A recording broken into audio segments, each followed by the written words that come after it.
నిష్టగల చాత్తాధ శ్రీ వైష్ణవ కుటుంబములో పుట్టినవాడను నేను, రామానుజ గోత్రీయుణ్ణి నేను, రామానుజ సిద్ధాంతాలు అవలంబించిన వాడను నేను.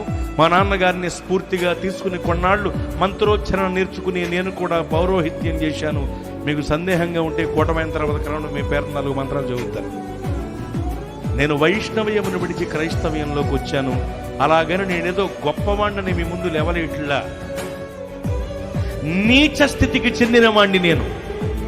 నా ప్రభు నన్ను నీతి స్థితికి మార్చారు.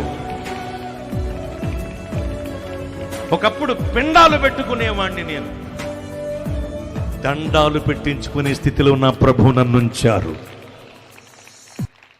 18వ ఏట నేను ప్రభు మార్గంలోకి వచ్చానండి. ప్రభువుని స్తుతిస్తూనే ఉన్నాను. ఈ గాడిదకంత ఘనమైన జీవితాన్ని దేవుడు అనుగ్రహించారు. చనిపోయి అనగా చేతబడి శక్తుల చేత పట్టి పీడింపబడి చనిపోయి మట్టికి చేర్చబడవలసిన నన్ను నా ప్రభు బ్రతికించి నన్ను తన మహిమకు మార్చారు. మీ ముందు కూడా సాక్షిగా నిలవబెట్టారు.